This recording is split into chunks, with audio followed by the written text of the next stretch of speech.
Reports say U.S. President Joe Biden has given permission to Ukraine to allow its forces to use American weapons inside Russia. The consent only applies to the area around Ukraine's northeastern region of Kharkiv, which borders alongside Russia.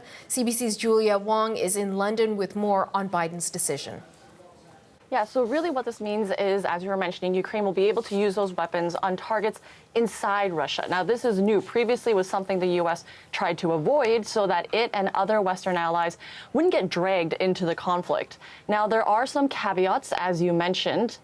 These weapons can only be used in counterstrikes in the Kharkiv area, and long-range missiles are completely out of the question. Now, the new policy comes as Russia continues its offensive on Kharkiv.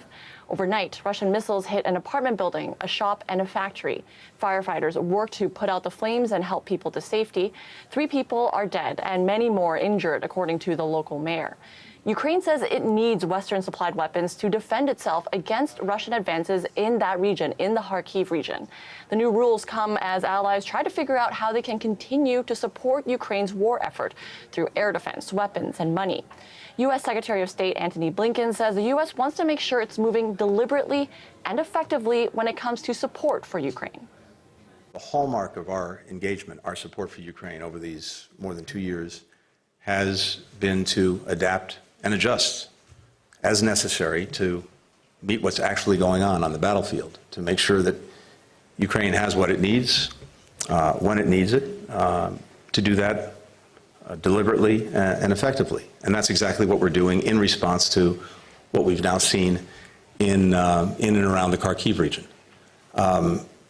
Over the past few weeks, Ukraine came to us and asked for the authorization to use weapons that we're providing to defend against this aggression, including against Russian forces that are massing on the Russian side of the border and then attacking into Ukraine.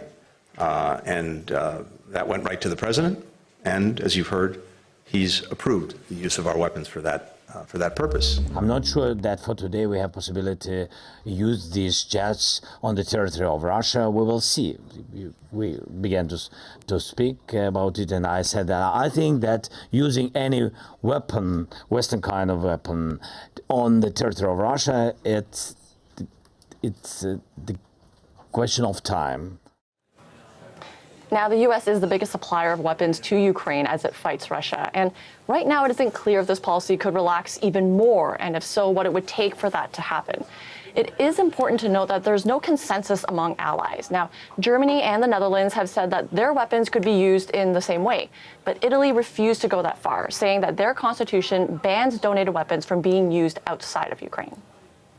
How is reaction from Russia towards Biden's decision looking? Yeah, I mean, to put it simply, it's not happy about this. Senior Russian security officials say that Russia was not bluffing when it talked about possibly using nuclear weapons against Ukraine. And it has issued warnings that this conflict with the West could possibly turn into all-out war. A Kremlin spokesperson also says that this move by the U.S. shows just how entrenched it is in the conflict.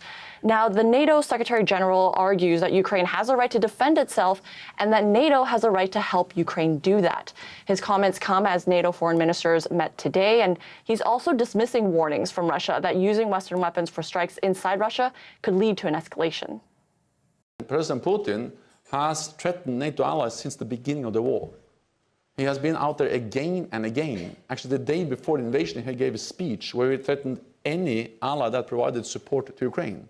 But we are not being deterred. Stoltenberg says allies agree Ukraine's future is with NATO and there is a desire to shorten the path for membership. He says membership is really the only way to guarantee Ukraine's security. CBC's Julia Wong in London.